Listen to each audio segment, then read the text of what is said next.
Yo, what's up? It's your boy Carcino, man, and let's go through it.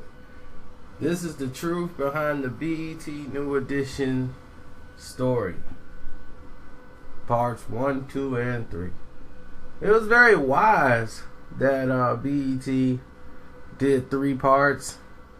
Because that's the basic foundation of telling this story. It was so vast that it needed to be told in the fashion and the way it was told. But people want to know how authentic this story really is. And it's 100% authentic. Don't think any of this was materialized. A lot of this is truth. Let's put 99.8. It's probably the most factual one I've seen done. And most entertaining, too. New Edition, what people don't understand is they're probably the best group, period, in history. And yes, better than the Jackson 5. You guys are going to argue and people will complain, but New Edition done things that Jackson 5 has never done. And that was be successful on their own. Michael was the only one out of the Jacksons that was successful. Jermaine, the rest of them, Marlon, no. They couldn't. Plus, different times, most of them played instruments, and New Edition did not. They were a whole vocalist performing, group. Now, going into the story of New Edition, there's only certain things about the story that probably wasn't that prudent to the final results of what was going on, but with the Bobby Brown situation. Okay, with Bobby Brown, obviously he was going to be the bad apple in the group. Because Bobby was. But what you did realize is that Ricky was doing the same amount of drugs as Bobby Brown. I mean, really, he was, whatever Bobby was doing, Ricky was tagging on along with Bobby. So Ricky was just able to handle his a little bit better and didn't go off the deep end like Bobby, because Ricky's personality was different. Ricky was more quiet and laid back and didn't want to, not within the group, but outside of the group, he was very different towards everybody else. Like, he didn't want to be interviewed. Don't ask him no questions. Ricky ain't the type that want to sit around and answer questions all day. That's Mike, Mike Bivens. Mike Bivens was the one that fought with everybody. He fought with Ralph all the time over everything. He fought with Bobby. Even though Mike wasn't the vocalist, Mike was just a smooth guy, and didn't want to do this full time. He wanted to hoop. That was true. Thought he was going to the NBA. 100%. But on the split, when Bobby left, the whole thing with Bobby Brown is when he left the group, and before he even had a deal, he had a deal already. See, that's where the story kind of like went a little left. When Bobby left the group, he had a deal. That conversation happened when he was watching them perform and all that stuff, and they showed when he was watching them on TV doing his scenes without him and all that stuff. When that was going on, Bobby had a deal. He just hadn't been recording. He ain't been recording his songs yet, and he's just sitting there like, man, back in Boston, like, I don't know what's going on. So when he was out in Cali, before he even got a place, he was staying with Johnny Gill some of the time. while he was working on his out with Girlfriend and all that stuff, back when they had met Johnny on tour and all that stuff, and he was out in Cali, he was hanging out with Johnny Gill. A lot of people didn't know that, that because that wasn't in the film. And Johnny Gill was the one that was, going over some of the vocals and how the sound and stuff was going, and he was working with his album. So Johnny wasn't even with New Edition then. So while Bobby's doing his thing with his album, Ralph is having problems with Mike Bivins firing the manager. Even though Mike is like, look, dude, we got to get rid of this dude. Ralph is thinking like, man, you just basically jumped the gun, start making all these moves without me. And the main problem was Ralph was like, look, I'm going solo. It's time for me to do my own thing. Because, nobody's really looking out for me. Everybody looking out for themselves. Plus, he was sitting around watching what was happening with Bobby's career.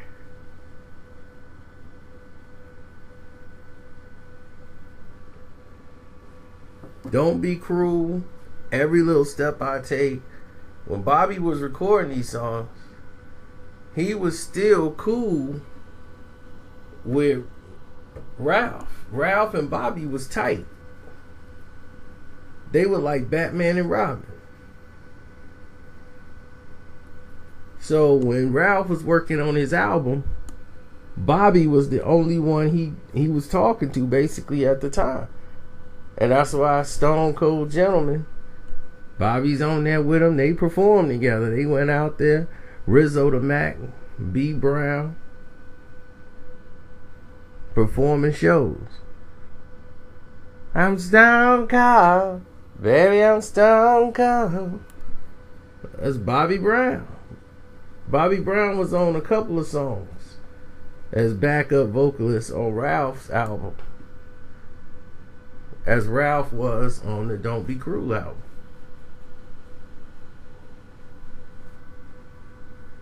Because Michael Bivins and Ralph was having a falling out at that time. They always clashed because Michael Bivins was being more of a businessman, and Ralph was like, look, man, I put this whole thing on hold. But I was glad that they did incorporate the Johnny Gill part with Ralph, because Ralph and Johnny, that was the conflict at first. And a lot of people didn't know that. I knew that was going to be one of my hood stories about the Ralph and Johnny Gill situation.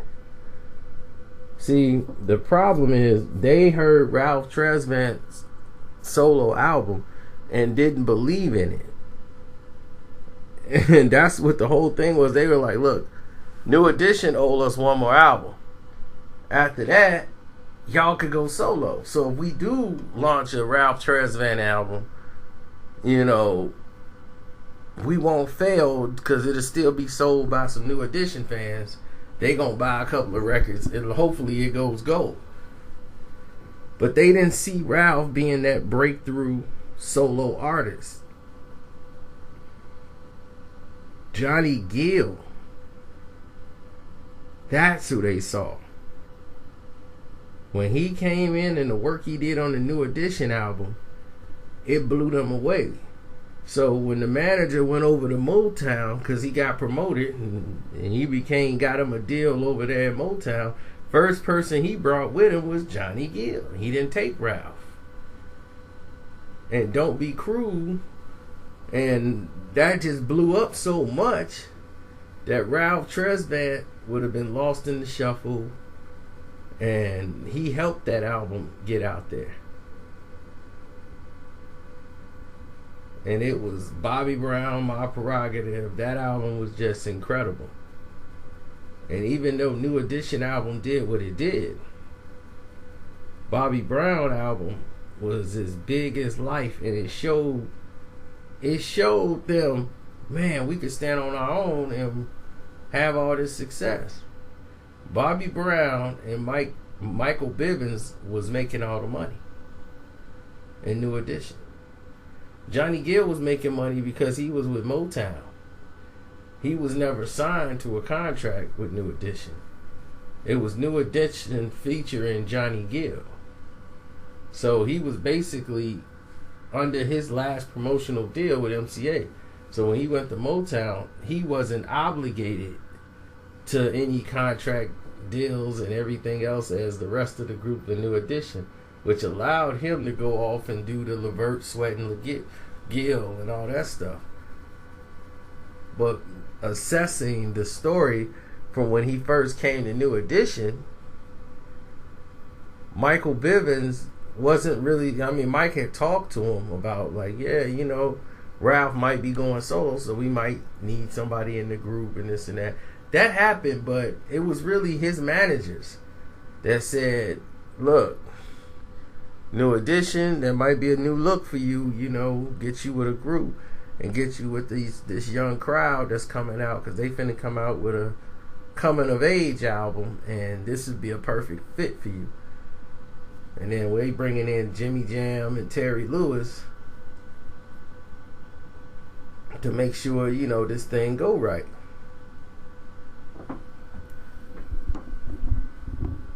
So what Jimmy Jam them did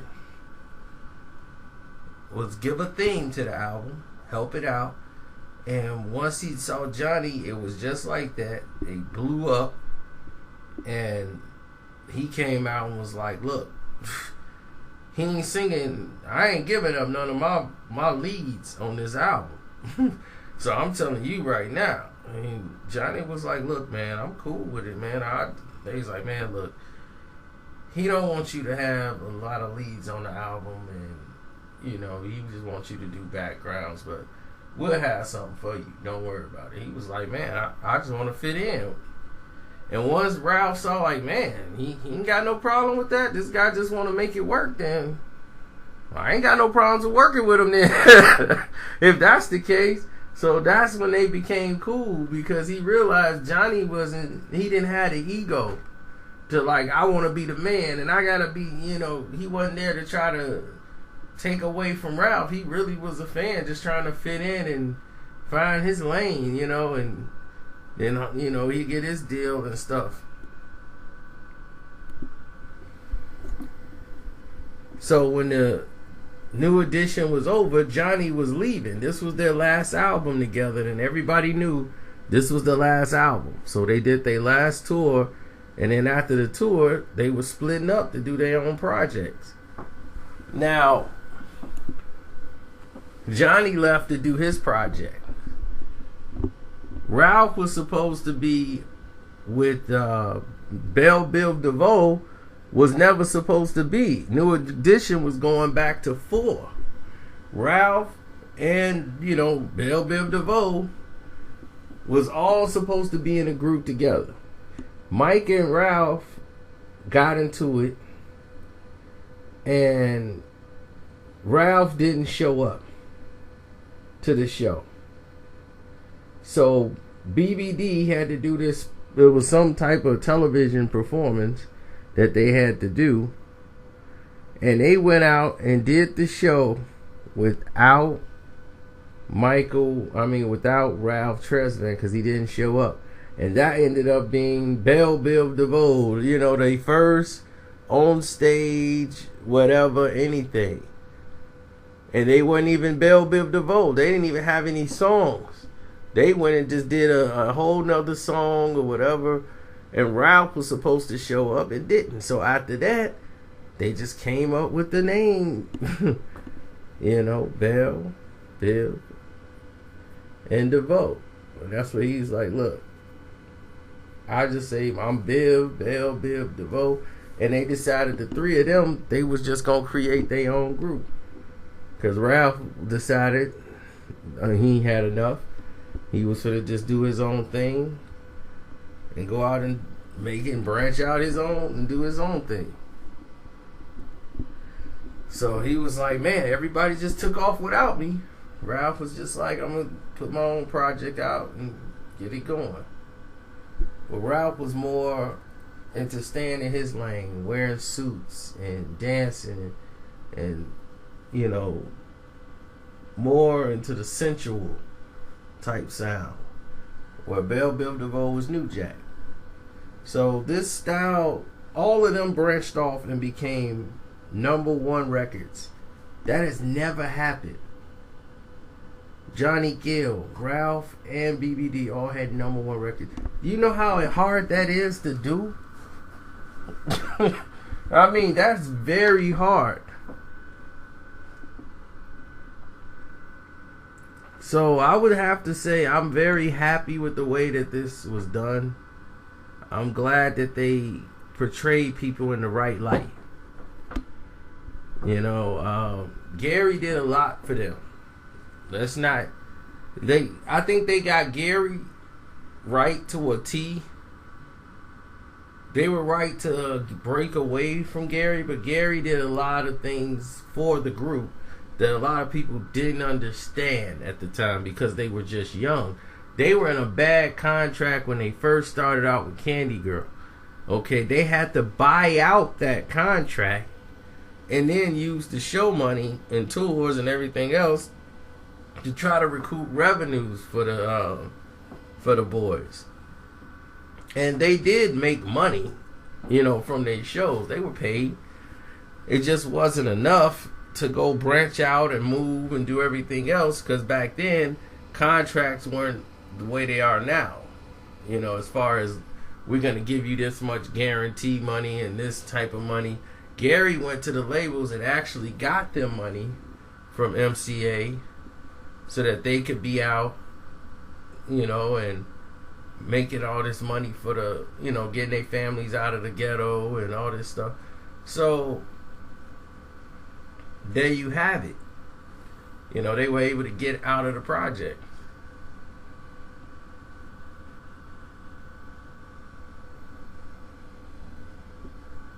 Ricky Bell is the one we knew the most. Myself knew Ricky Bell, met Ricky Bell. Ricky Bell was very different. How I know Ricky Bell? Ricky Bell's wife is best friends with Megan Good. Megan Good is best friends to Kel's first wife, Kel from Kenan and Kel. And you know how I know Kenan and Kel. Kel grew up around the corner from me in Chicago. You see how everything connects? See how people know each other and be around each other's lives? So that's how we knew Ricky Bell. Ricky Bell was weird. And back then, people just couldn't put a finger on why Ricky Bell was the way he was. So when Ricky got married, he was really weird after the wedding and everything else, and no one really knew the problems with Ricky.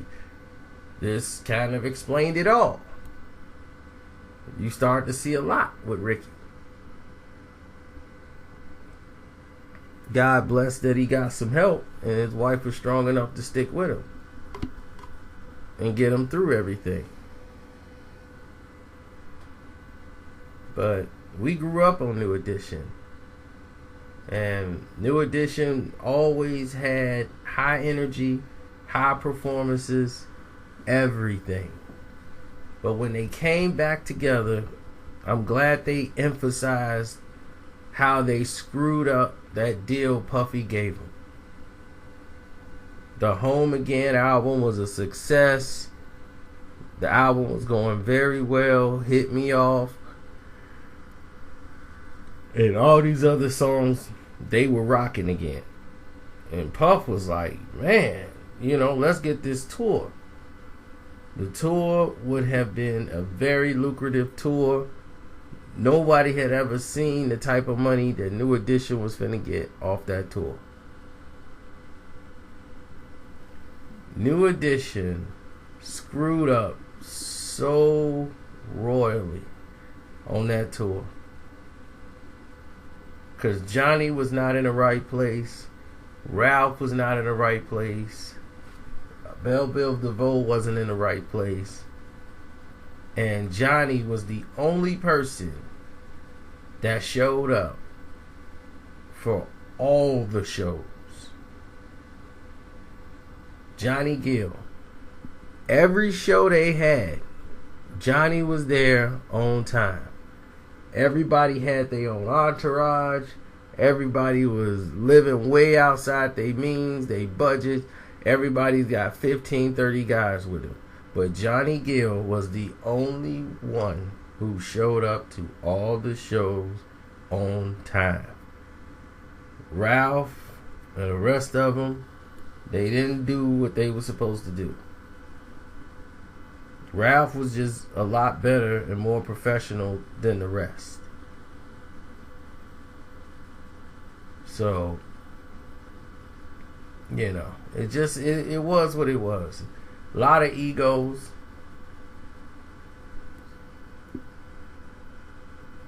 But they came together, did a song. They did Word to the Mother. Just came together for one song where they came back to give back to the old neighborhood. Let's give back to the mother. Give back. We gotta give it back. Gotta give it back to the mother. And that's what all the New Edition was on the song.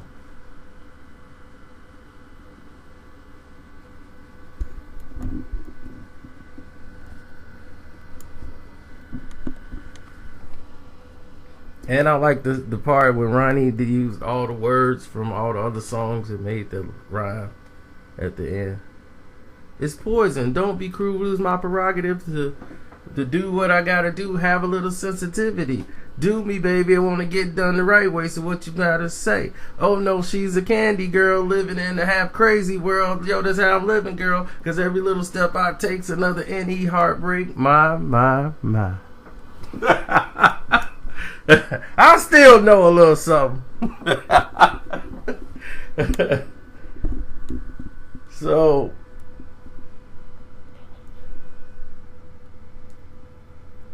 woo, I'm exhausted. And so that's why it took me so long to do this, because I had to sit back and actually watch it. I had a lot of stuff going on. You know, we got the Super Bowl coming up. We got sports. We got all these activities, hip hop beat. I do a lot of stuff, man. Even Manchester United, you know, watching Premier Soccer League. I do a lot. So I had to sit down and actually watch it so I can actually give you my thoughts on it. I'm trying to think if there's anything else that was left out that had anything about, you know, that was prudent to what was going on. Nothing really. You know, I liked how everybody got back for Ronnie. You know, it was a lot of craziness about Ronnie at the time. Ronnie was always the one that was the good guy. You know, he was the good kid. He always did everything right. He didn't really have that big of an entourage. Like, Rick really didn't have a big entourage either. Let me not throw Rick under the bus. Rick didn't really have a big entourage. But Ronnie thing was, he was the good kid in the group that wasn't gonna mess anything up. He was the one that's gonna be like, yo, chill out, man. Look, let's all do this and that. So when Ronnie decided, like, man, it's time to go and fight and argue, that's when the whole thing went up. That's when the whole thing went up, because once you make Ronnie mad, then it's all chaos now. Because Ronnie was like they said, Bobby said, it was the perfect statement. Ronnie was the glue. He was the one that kept everybody together. You know, Ricky, all he know was this. You know, if this wasn't working, he didn't know what he was gonna do with the rest of his life. Ricky didn't have no plan. Ronnie didn't know what he wanted to do. You know, it's just, this was it.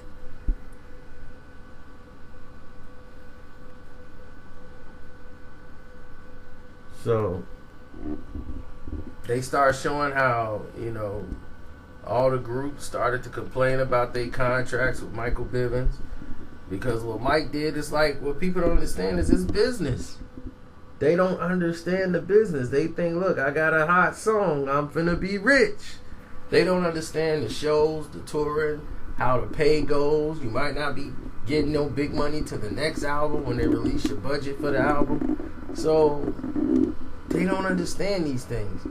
And when you try to explain it, they be like, oh man, you just robbed me. And they don't get it. So it's hard to sit there and try to explain to people who think they're getting robbed, but it showed them, because Mike was in the same predicament. He was thinking the same way as the artist. So it was cool to see that part. And I'm just saying, I'm proud of what they did with the episode. I don't know what you guys thought, but it was good to reintroduce that to the younger audience, because that shows you how great the songs was. Even the young kids who never was born or around, New Edition been split up for longer than they've been born, and they sitting here singing these songs like they just came out yesterday.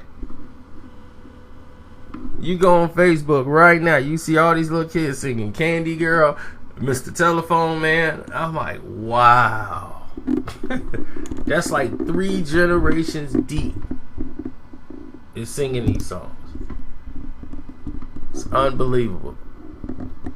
But that just shows you, when you done something right, it's gonna be around forever.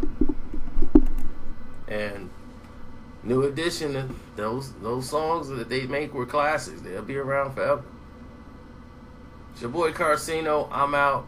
Don't forget, if you're not subscribed, or you are subscribed, you might think you subscribed. Go and check again. Check your notifications and make sure you get notified every time I make a video, because, some technical issues go down and you wind up not subscribed. So, once again, please check that out and do subscribe. I'm out.